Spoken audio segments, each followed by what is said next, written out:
All right, so let's go ahead and do something real fun here. There's one very common characteristic in all programming language, which is called concatenation. So concatenation is really a way in which we can actually glue together two variables to print them out, right? To show them in a console or for the user to see. So that is what concatenating two things really means. So what I'm going to do here, I'm going to create a string explicitly. You see the difference there? I'm going to say this is James. I always use James. I don't know why, but that's fine. And I'm going to create an int. I'm going to explicitly here. It's going to be age. Let's suppose Mr. James is 45. But while we're here, I'm going to go ahead and say, create another string, call this last name. Okay, and I'm going to call this Bond. That's why I call Mr. James Bond, because I like James Bond's movies. All right, so we have here three variables: name, last name, age 45, which is an integer. Very nice. So let's say we want to print all of these out at once, like in one nice line. So what we're going to do, we're going to say print. And of course, we can go ahead. Up till now, we have learned just to say name, as such. And then if we go ahead and run, so Control R, says James. What if we want to say something like this? James Bond is 45 years old, right? This expression, this string here, this sentence. How do we accomplish that? Well, likely in Dart, we have a way to do that. The way we do that is very simple. So let's say we want to go ahead and say James Bond is 45 years old. What do we do? Because everything is going to be a string, I'm going to put everything in double quotes or single quotes, but I just like to use double quotes. I'm going to go ahead and say $ as such, okay, because now I want to access the variable name, but I can't access it by saying name because now this name is not a variable that we are trying to invoke. It will be just a string. And so for us to actually access variables instead of a string, we prefix it with a $. It's like that. Now let's check this out. If I save this and give it a run, you will see it says James. But the beauty here, like I said, we are inside of a string here, but it means we can write whatever else we want here.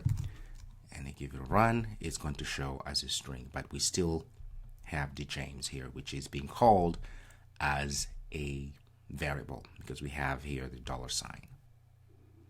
So this is good news because now what we can do, we can say James. We can also add last name. We can say is, and then I can say age. Okay, now if you save this, you're gonna say it says James Bond is 45. There we go. Very nice. And now we were able to glue together all those pieces, variables, in such a way, and we added whatever we want to add inside because we're still inside a string, literal, as you can see there, and we can add our own string. In this case was the is. All right, so now if you see, it says James Bond is 45. So we always use the $ and then append it to the variable name that we want to display inside of our print, which also means we could say print. We could have say hello there, say name, okay, run, says hello there James. I could have also said last name. It's going to say hello there James Bond. Now let's say we wanted to, and then we haven't talked about methods or functions yet, but I'm going to show you something real cool here, what we can do. So let's say we actually want to add an expression, right? Not just one variable, like an expression. What do we need to do then to enclose everything? Let's say we want to make this last name all caps, likely because we're talking about last name is a string type. It's an object. We haven't talked about object yet, but you will see what this means. That means we can access certain properties or methods, right? For instance, if I want this last name to be uppercase, I would have to make this an expression, which means I will have to put the $ and then squiggly bracket like that and close, because now this is going to be called as an expression, which means inside here I can do all sort of things. I can say dot, Look at that. I can call certain properties on our last name, which is a type string. In this case, I'm going to say to uppercase, like that. So what this is going to do, you're going to see, there, look at that. So it makes all the letters in our last name here to uppercase.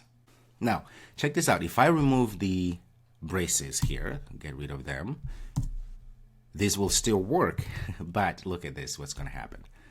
It's just going to say bond.to uppercase, because now it's going to value it, whatever comes next, as just a string. So not necessarily something we're going to be calling on our last name, which is a string, which is, of course, a method that converts all of the letters in our last name into uppercase. So it's very important if you have an expression that you want to add to actually put inside of curly braces, like that. Very nice. So what I would need you to do now is to play around with this concept here, create as many strings, as many integers or booleans, all of these types that we've created, we've learned about, and play around with this concept, concatenate everything and try to make them into expressions. And I know this may be a little bit confusing since we haven't talked about objects, we haven't talked about methods yet and all that stuff. But for those of you who are a little bit advanced, have done some programming in Java or Kotlin or any other programming language, you will understand what this is. Okay, so play around with this concept, and I will see you in the next video.